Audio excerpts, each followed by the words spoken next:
Version 2.3 for Honkai Star Rail not only brought with it an amazing 5-star break effects character like Firefly, but a new in-game content mode that I'm going to be jumping into today. Apocalyptic Shadow has been out for about 2 weeks now, and I have dived into it a little bit since then, and I guess I will say that this mode is a little bit difficult. I mean, I was able to complete it, but it's no surprise since I have one of the most broken characters in the game. Even so, this mode can still be a challenge, and I'm looking forward to seeing what else they add towards it in the future updates.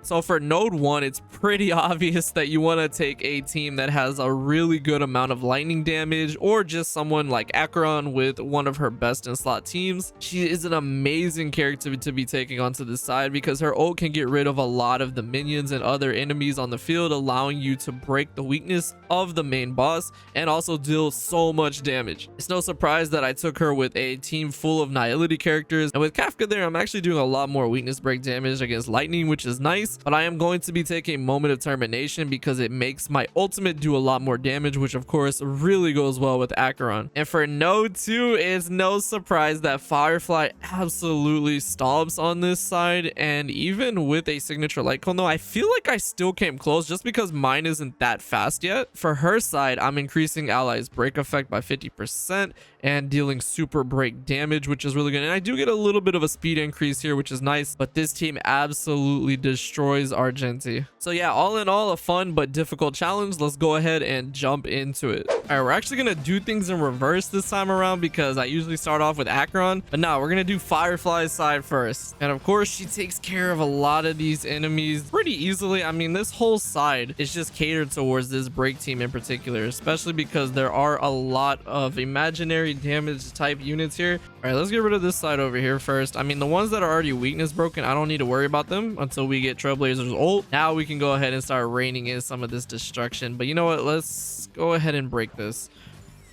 I feel like this side takes me a lot longer because, like I said, my Firefly, her speed isn't too crazy, even with the buff on this stage. I didn't really show this in my other video using her, but her stats when she's in this state is absolutely broken. All right, let's come in. We're gonna weakness break and do so much damage on top of that. We're about to get the super break damage in a sec. All right, come on, Firefly. Let's see that super break. Almost 500,000. That's pretty dang good. Okay, we take that. You know, I'm just gonna finish things up. All right, one more rotation. We're gonna come in and this will definitely kill off, and we can move on to the second phase. And what's nice about this stage is because we get all our ultimates right there, even though Firefly was in her Sam state, I'm still gonna be able to just get right back into it, like right there. I might as well go ahead and pop Ranmei's ult too. That way we can keep them sealed away if we need to. Ideally though, I feel like I would have liked to have gotten another use of her E before I had to refresh her ult, but I don't think it really matters. Come in and we can break through all of these, and nice, now we can start attacking Argenti. I pretty much have a permanent uptime on Trailblazer's ult too, which is really solid. All right, let's use the E, and then we can come in with Ranmei, just use a basic attack. I don't think we're gonna break with Firefly, but that's fine. All right, let's use Gallagher's ult. It's not really gonna make much of a difference here. All right, is this actually gonna break through Gallagher? Oh no, it didn't. It was actually pretty close though. That's fine. We're really close to Firefly's ult here, so then we can come in and finish everything. I mean, I'm at 1500 action value. It's not that great. Again, I think if she was just a little bit faster, I could get 1 to 2 more turns out of her usage before I have to go on a downtime. But everything is dead now, so we can just start focusing on dealing this amazing super break damage. And yeah, this stage, just like I said, caters so well to this team. There's no surprise. And I mean, almost 500k on each usage of her ability is actually really good. So there we go. That's gonna finish it. Pretty simple actually compared to the other side, but I did get a better score this time around, so I'm happy with that. All right, let's go Cocolia time. Definitely more difficult than Fireflies for me at least, and I think that's due in part to the fact that my Acheron not having the signature light cone just makes it where her damage output isn't as crazy as it could be.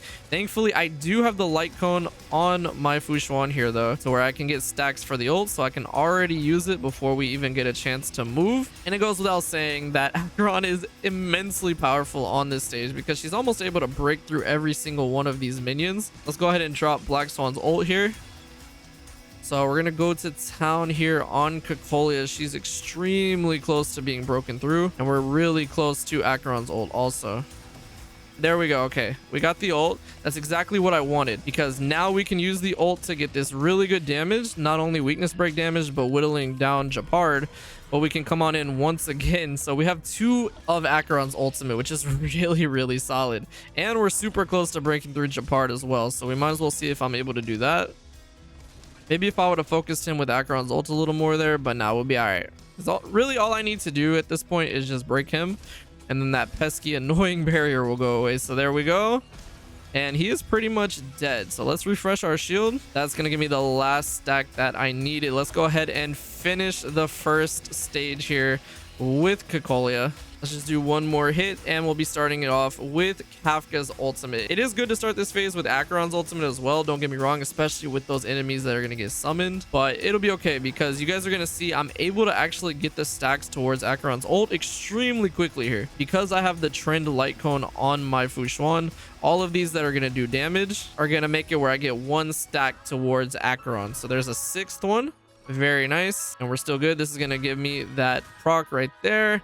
All right, let's just go ahead and weakness break this one outright, and now we can come on in with Acheron for the fun to begin, where we can get rid of all of these.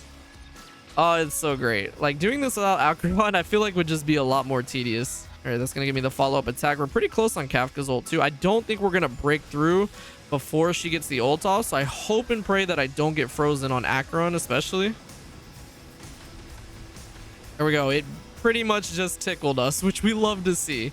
Unfortunately, of course, Black Swan got sealed, but I will take that over my Acheron. Man, we were really close to being able to use Acheron's ult, but that's okay, because I will get it right here. So all in all, this wasn't a bad run. I did get frozen right there towards the end, even with Acheron. But yeah, we're doing a lot of damage. Even the stacks of the dots are going to add up. So even if we didn't finish things off with Acheron, I'm able to get so many usages of her ult, which is just so amazing. You really want to time those for when it comes to this. And there we go. That's the final Acheron ult. So let's finish this. If I hadn't got frozen on Black Swan and Acheron towards the end, we definitely would have got 1500. But that is a better score than I got the first time.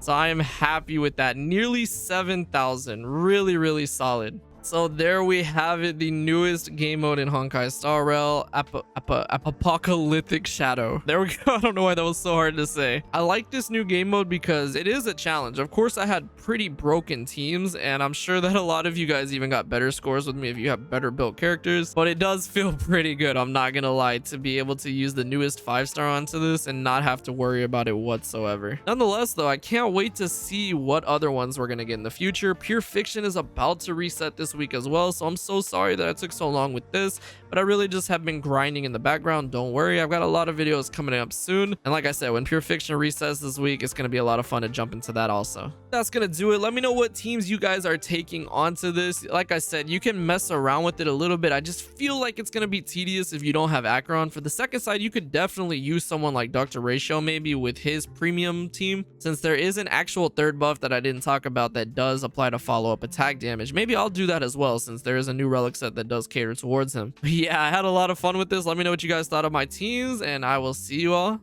in the next video.